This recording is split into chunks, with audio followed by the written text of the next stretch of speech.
The room glittered with golden lights, filled with executives and women in formal attire. But the heavy silence that gripped the room came not from luxury, but from cruelty. In front of everyone, a woman in a simple cleaning uniform stood with a cleaning bucket in her hands, her back hunched with fatigue. One of the socialites, champagne flute raised, poured the liquid over her head, as if washing the floor with human contempt. Laughter rent the air, mixed with looks of disdain.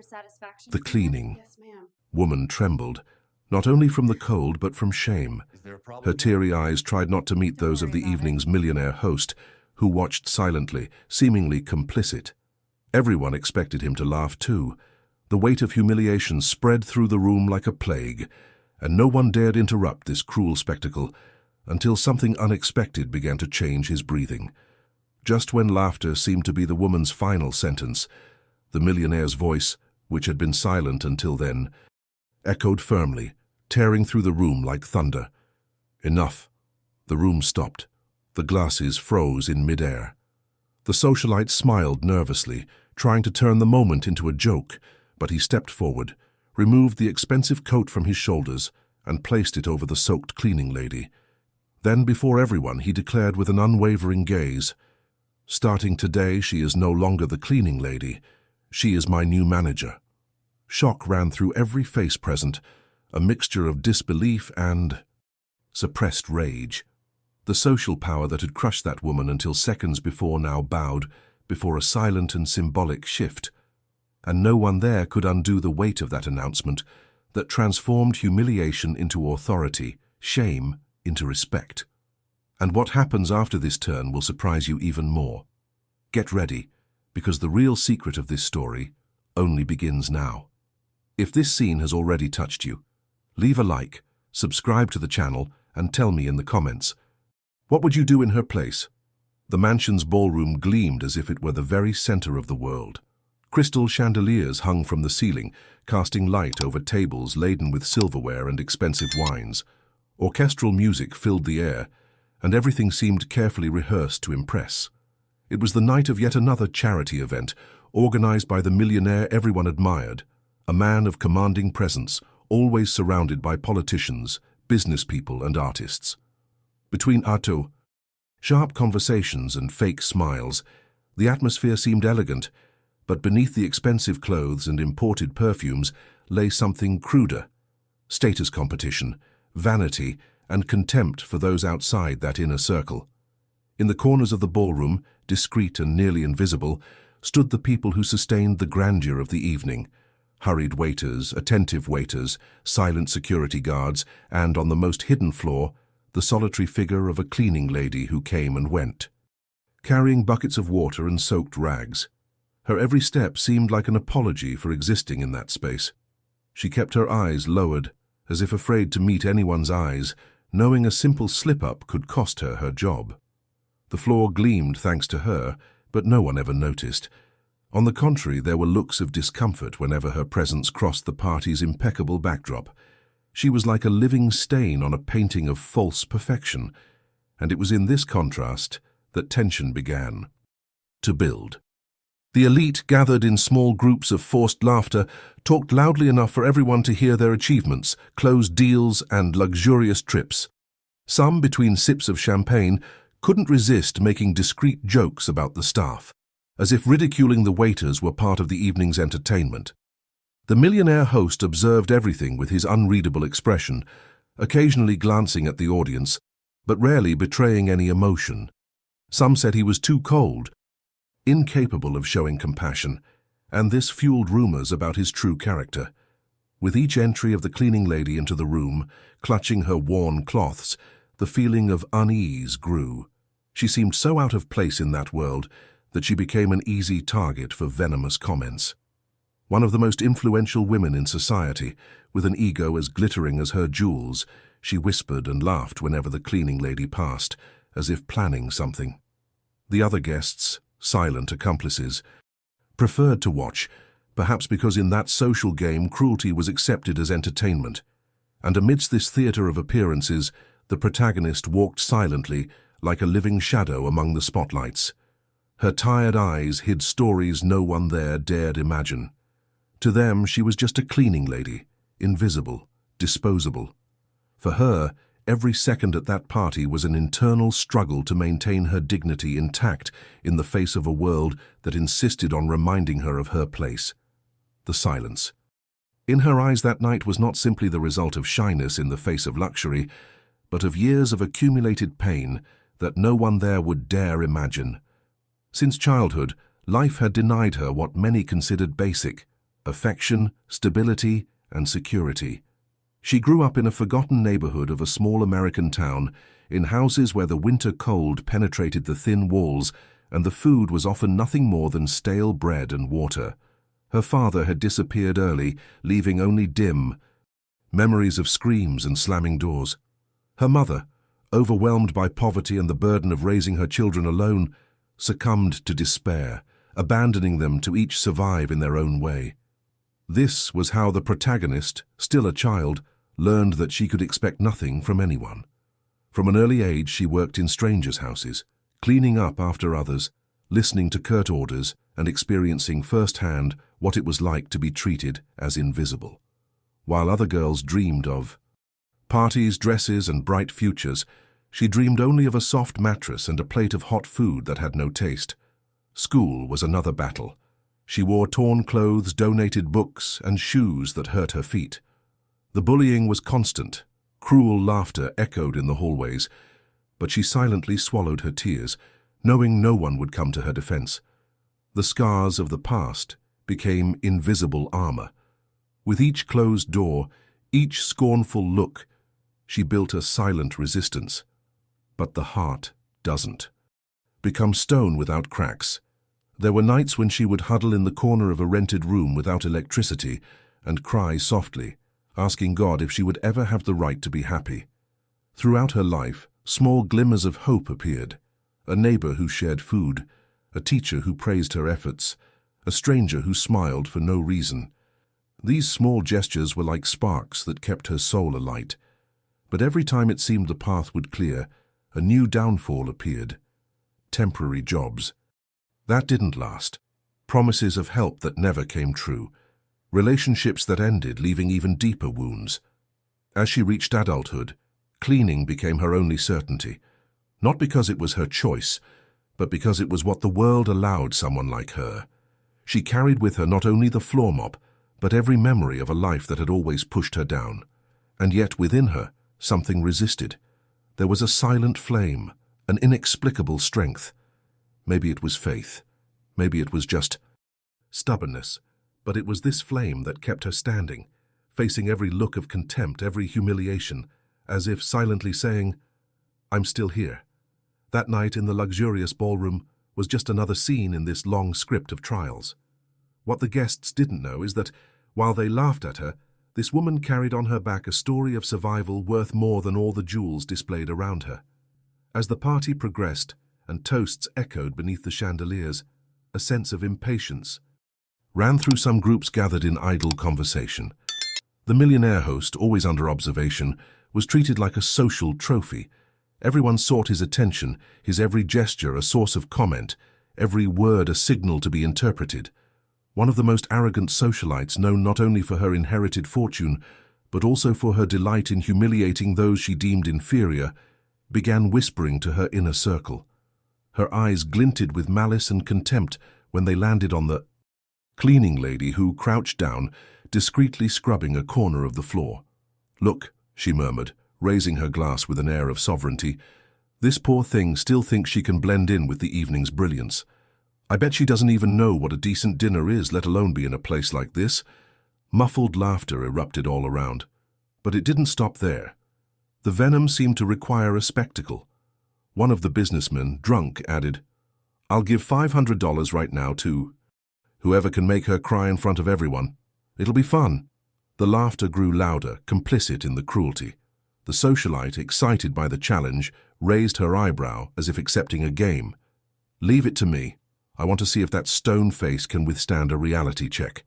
Meanwhile, the music stopped for a few moments, making way for formal speeches. The millionaire host positioned himself in the center, commanding undivided attention, but the socialite waited for the perfect cue to transform the evening into a stage for her perversity. The atmosphere oscillated between false respect for the host and the dark anticipation created by that secret bet. The cleaning lady, oblivious to the conspiracy, continued her task, discreetly cleaning a wine stain that had dripped from the table. She was unaware that, with every passing second, she was becoming the main character in a cruel performance. Then, just as the host finished his brief speech, the socialite crossed the room with firm steps and a venomous smile. She raised her champagne glass before everyone, as if to toast, and in a split second, poured the sparkling liquid over the cleaning lady's head. The entire room held its breath. The gesture, initially disguised as an accident, soon revealed its true intention when the woman laughed out loud, followed by others who couldn't contain their malice. "Oh, sorry," she said, irony dripping from her voice. "But perhaps a champagne bath is the most luxurious thing this poor woman has ever experienced." The sound of laughter echoed, shattering the cleaning lady's heart. Drenched, she remained motionless, trying to maintain her dignity. But her teary eyes betrayed her pain. And so, in front of everyone, the secret bet was fulfilled. To transform a woman's life into a spectacle of public humiliation, merely to satisfy the cruel ego of those who believed themselves to be on top of the world. The room was still reverberating with malicious laughter when a sudden silence fell. It wasn't a silence of respect but of expectation. Everyone awaited the host's reaction. Would he condone the scene or simply ignore it, as so often happened when someone inferior was the target of mockery? The cleaning lady remained motionless, gripping the bucket tightly to avoid spilling water on the floor. Her eyes didn't dare lift, but her heavy breathing betrayed the internal struggle between swallowing the humiliation or reacting. And then, in a gesture no one expected, the millionaire host left the group of businessmen and slowly crossed the room.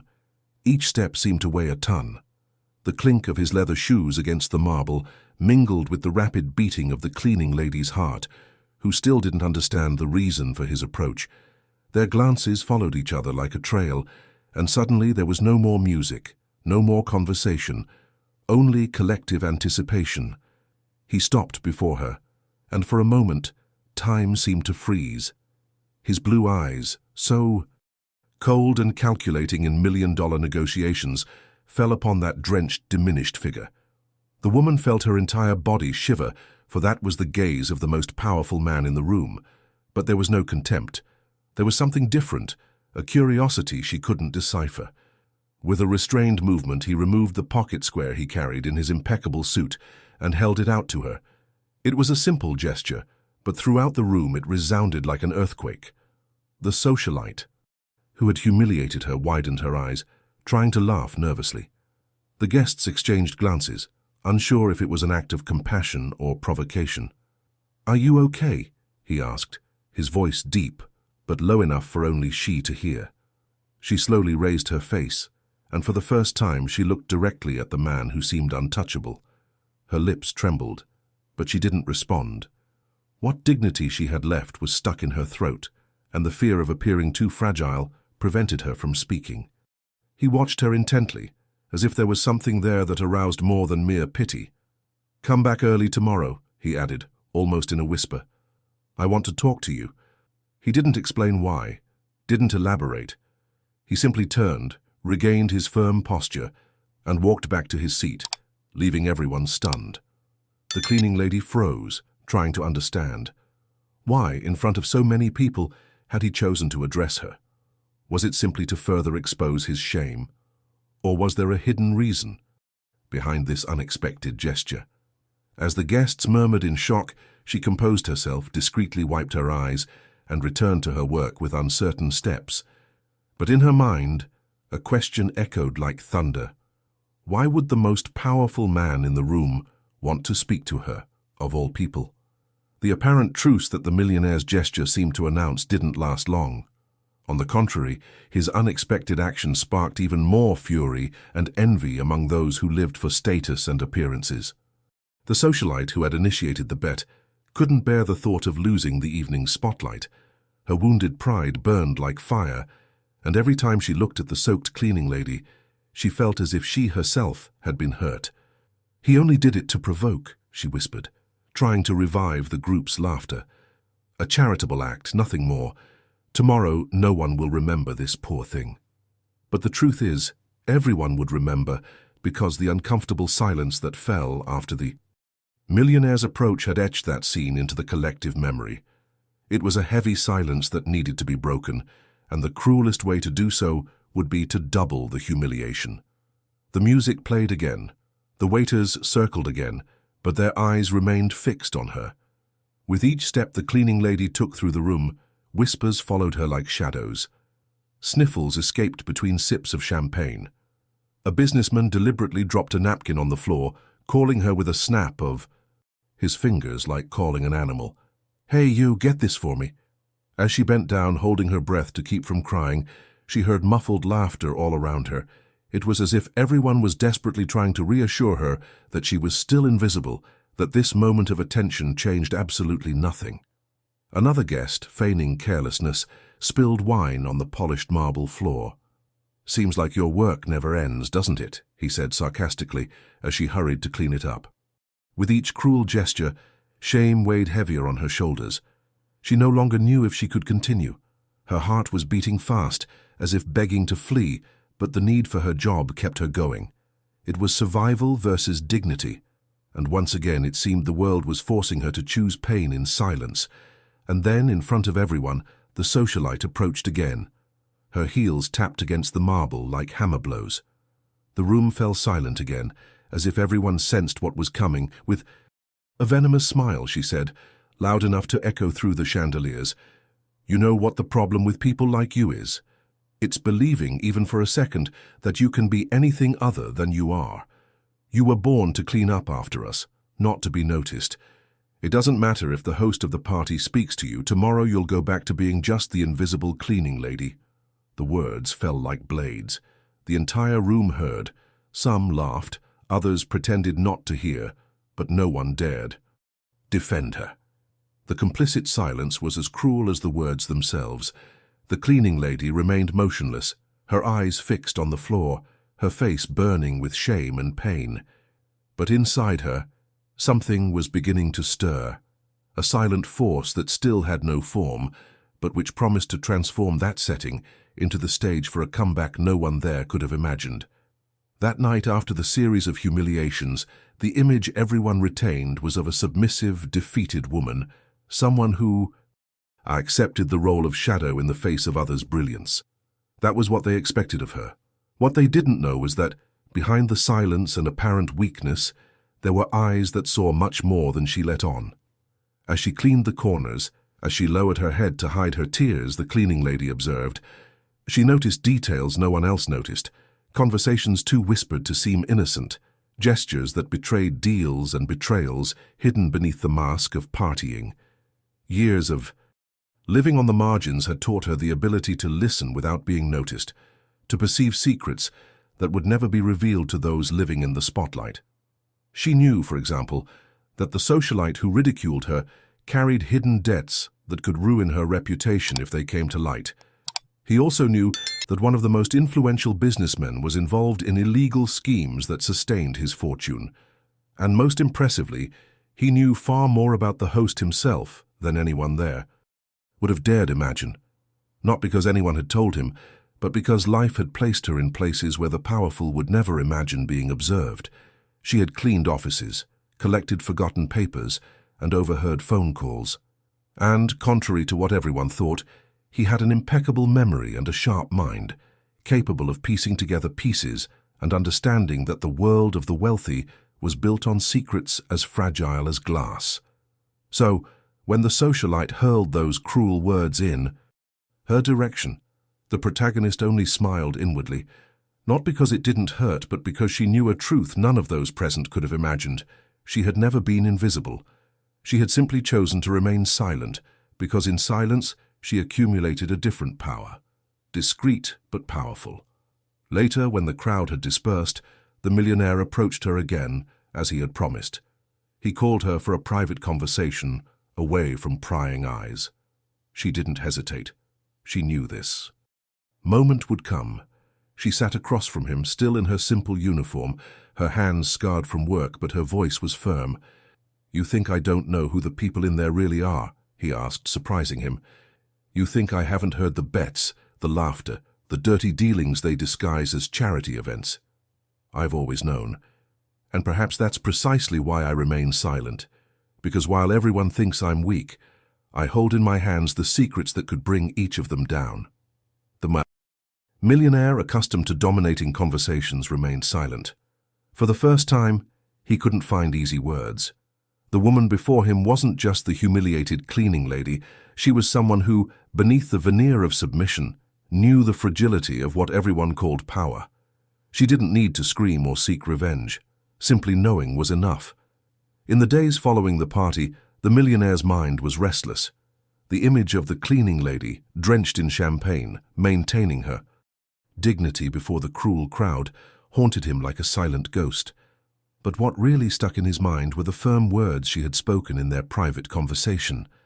There was no fear in her voice, only certainty. It was as if she had seen enough of the world to be unfazed by the arrogance of those who considered themselves untouchable. This intrigued him. Who was this woman, after all?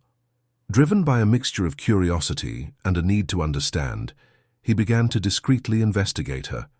He used his network of contacts, requested reports, and dug into information that would normally remain unseen.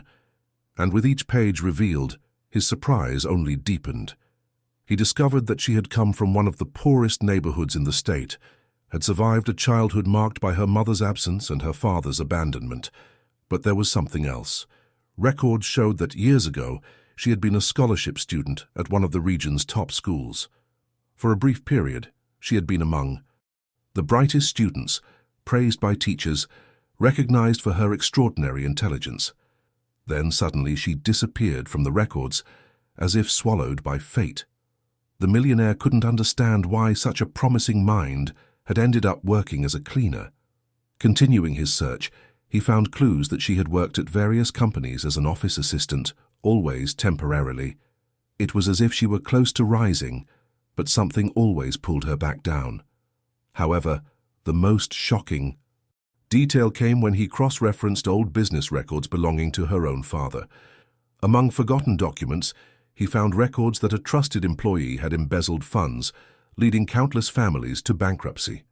One of these families was precisely the protagonist's. The ruin that had plunged her into poverty had not been a mere coincidence, but a direct consequence of the corruption of the system to which her family belonged. The millionaire was stunned to realize that the woman's suffering was in some way linked to the very story of his fortune. It was as if life had arranged that encounter, so he could see the scar his wealth had helped create. The more I discovered, the heavier her silence became that night. She not only knew the secrets of the people around her, but she carried in her own flesh the result of the choices made by the powerful. The weight of the revelation fell upon him like a blow. This wasn't just a cleaning lady humiliated in front of her guests. This was a woman whose life had been shaped by the injustices he himself, albeit indirectly, represented. And this awareness began to erode his pride, opening a fissure in his heart of stone.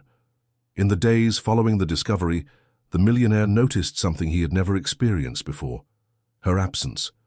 The woman who had previously seemed invisible now filled his thoughts uncontrollably. He looked for her at work, but received the news that she had not returned since the night of the party. He tried to contact her, but there was no number, no fixed address, no means of connecting her to him. It was as if she had vanished into thin air, leaving only silence as an answer. For the first time in many years, he felt the weight of powerlessness. He was used to moving worlds with a connection, getting quick answers, controlling the destinies of everyone around him. But now, faced with the absence of a simple cleaning lady, he discovered there were things no amount of money could buy. Presence, trust, and truth. The meetings that had once been his fuel lost their luster. He sat at the head of long tables surrounded by executives, but his mind wandered, always returning to her steady gaze, to her words spoken in low tones but charged with power. The parties, once filled with flattery, now felt empty, repetitive, lifeless. Everything seemed to echo the lack of authenticity that she, with her simplicity, had exposed in seconds. In the silence of his office, surrounded by windows, That showed the city glowing in neon. He relived the scene of humiliation. The champagne being poured, the laughter piercing the air, and she, motionless, bearing the weight of all the gazes. He felt ashamed, not only for what he had allowed to happen, but for never before having questioned the workings of his own world. The memories of the past, now connected to her story, corroded his certainties. He wondered how someone so wounded could carry such dignity, while he, the owner of everything, felt increasingly empty. Her absence was not just physical, it was a mirror, a reflection that revealed his own loneliness. He realized that, surrounded by crowds, he had never had anyone truly by his side. The people who flattered him did so because of what he represented, not because of who he was. And that woman, in her simplicity, had exposed his deepest need, the desire to be seen not as a millionaire, but as a human being. Deep down, he began to understand that he wasn't just missing her. He was missing what she represented: truth, courage, resilience. And this emptiness began to devour him like a silent flame, forcing him to question everything he had previously believed to be power. What began as discreet whispers soon turned into loud rumors, and within days the millionaire's name was splashed across the gossip columns in unflattering terms. The party episode, which he believed had been hushed up by the connivance of those present, leaked like wildfire. A cell phone video showed the exact moment the socialite poured champagne over the cleaning lady, and even more shocking, the scene in which he approached her to cover her with his coat and announced that she would be his new manager. The public, accustomed to devouring scandals, reacted furiously. For many, the gesture was seen not as compassion, but as provocation. A millionaire playing at charity in public to clean up his image, some newspapers said. Others pointed out hypocrisy. Where was he when so many other injustices happened before his eyes? Social media became an arena for judgment. Some extolled him as an unexpected hero, but most mocked his behavior, calling him false, calculating, and manipulative. The man who had always controlled narratives now saw his reputation slipping from his grasp. Held hostage by anonymous voices he had never considered important, and her absence only deepened the wound. Had she been by his side, perhaps she could have proved his gesture had been sincere, but without her presence, it all seemed like a convenient staged performance. Worse still, journalistic investigations began to unearth secrets from his family's past, linking the origin of his fortune to dishonest practices that had ruined hundreds of ordinary people. It was as if inherited sins were coming to light precisely at the moment he was beginning to question his own life. In social circles, once sycophantic, distance now reigned. Invitations vanished, partnerships were dissolved, and business people who had called him an ally began to treat him coldly, fearing that his tarnished image would contaminate theirs. For the first time, the millionaire experienced the bitter taste of public contempt. He felt the weight of judgmental gazes when he entered restaurants, heard malicious whispers at meetings, faced headlines that pierced his name like daggers. It was a perfect mirror of what that woman had silently endured: the scorn, the exclusion, the feeling of being crushed by a collective that reveled in the humiliation of others. In the silence of his mansion, now empty of guests, he realized the cruel irony that fate had inflicted on him. The man accustomed to dictating rules, to silently ridiculing the weakest, had now become the target of relentless social judgment. And deep down, he knew he deserved to feel that, because only then would he understand the depth of the pain she carried alone. The silence after the fall was more painful than any scream. In the solitude of the mansion, where once there had been sycophantic laughter and endless toasts, now only the sound of his own heart remained, heavy, slow, disconcerted. The millionaire, who had always prided himself on having absolute control over everything and everyone, found himself hostage to something he had never considered: the invisible judgment of the world, and even more so, the weight of his own conscience.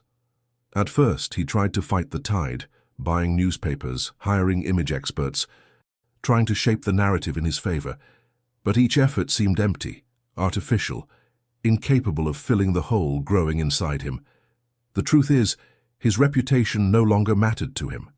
What truly consumed him was the memory of the woman who, without saying a word, had shown him how much his life was made of illusions. He began to revisit memories, not just of that night, but of his entire life. He realized how many times he had ignored humble glances, how many times he had turned people into tools, how many times he had prided himself on his coldness as if it were a virtue. Each memory was like a stone in his chest. For the first time, no business deals or fortunes could ease the weight of regret. He decided to distance himself from the circles that had always surrounded him. He rejected invitations, terminated suspicious contracts, and began cutting ties with those who lived only for appearances. He began walking alone through the city, without drivers or bodyguards, trying to experience the real life he had always despised. He observed ordinary workers, hurried mothers, young people struggling for simple jobs. He saw dignity in faces marked by daily struggle and wondered how he had gone so long without seeing it. Little by little, he began to give in to the cracks within. He began discreetly donating part of his fortune, not to raise his name on golden plaques, but to alleviate invisible pain, paying for education for poor young people, ensuring food in neglected neighborhoods, financing medical treatment for those who could not afford it. None of these actions were public. He didn't want applause. He simply sought to repair it in silence, as if trying to sew together a torn fabric from within. The nights remained long, but they were no longer filled with parties. They were filled with painful reflections. The millionaire discovered that his true transformation lay not in regaining his lost prestige, but in becoming someone who could finally look in the mirror without shame. And in this process, her absence remained like a distant beacon.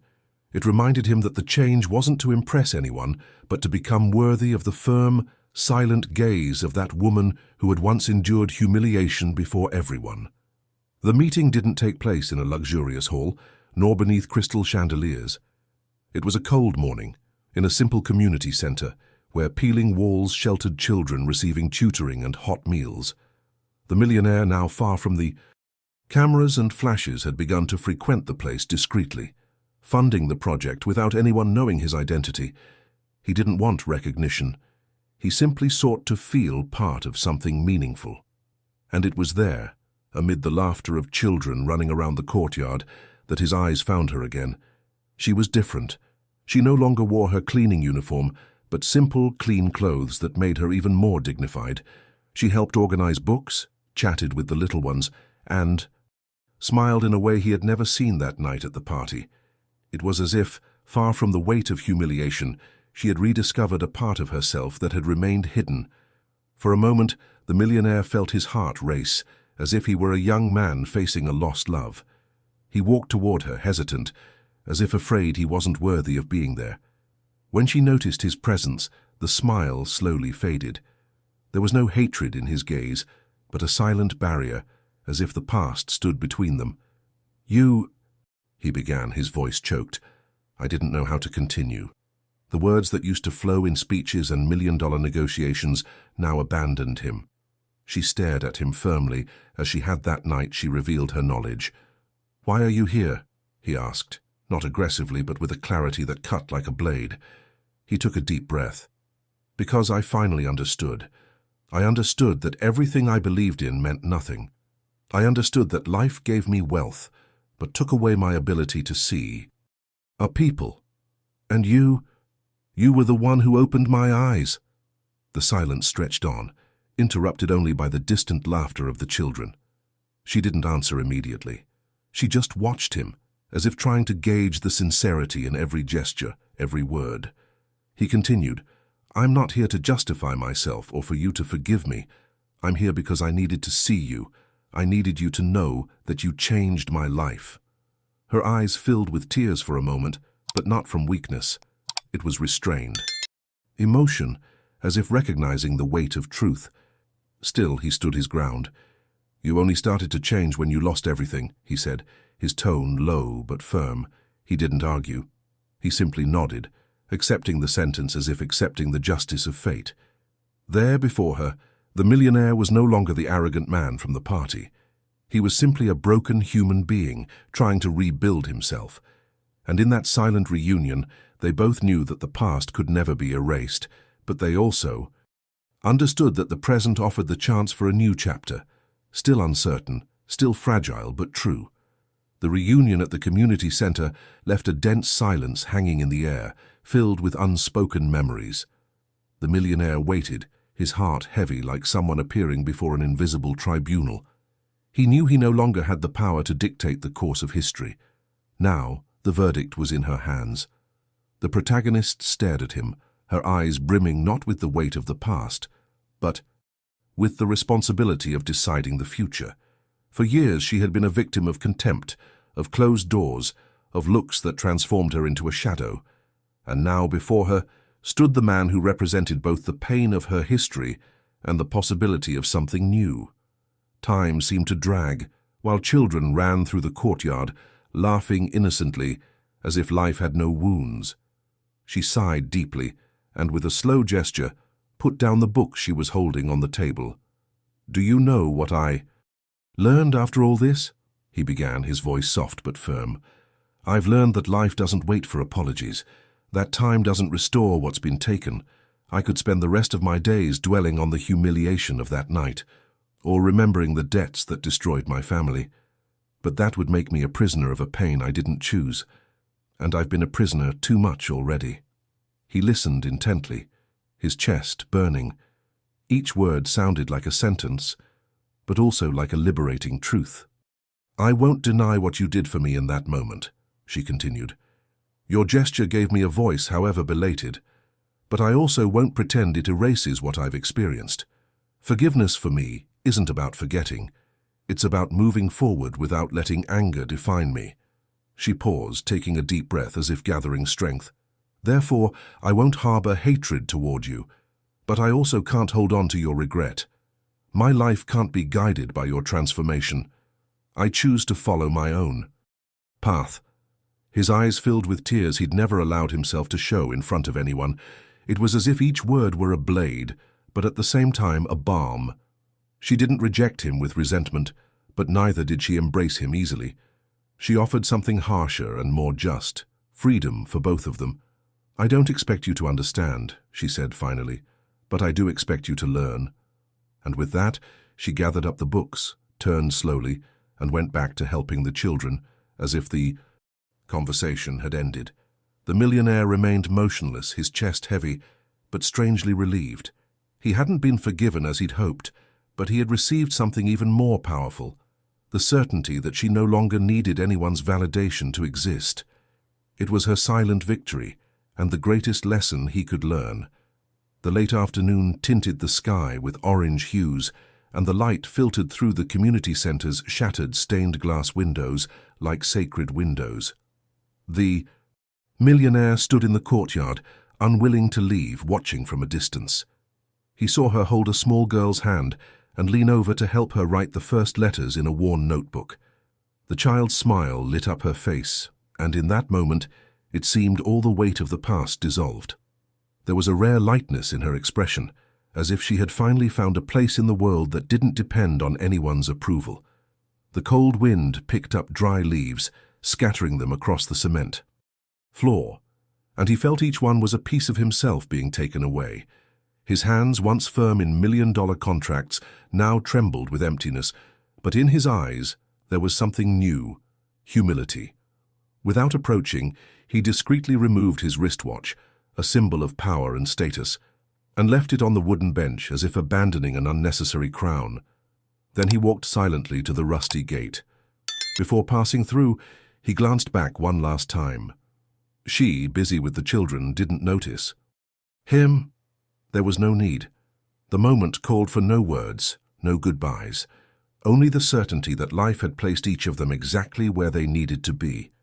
And so, amid the distant sound of children's laughter and the golden light of dusk, he walked away, slowing down until he disappeared into the empty street. Life's invisible camera remained fixed on her calm smile, on the glow that could now no longer be extinguished. It was the end of a cycle, the silent victory of the woman who had once been humiliated, but who now bore the true crown, the freedom to be who she had always been. If you've made it this far, tell me in the comments what touched you most about this story. Don't forget to like, subscribe to the channel, and click on the next video that's appearing on the screen. I prepared it especially for you to continue this journey.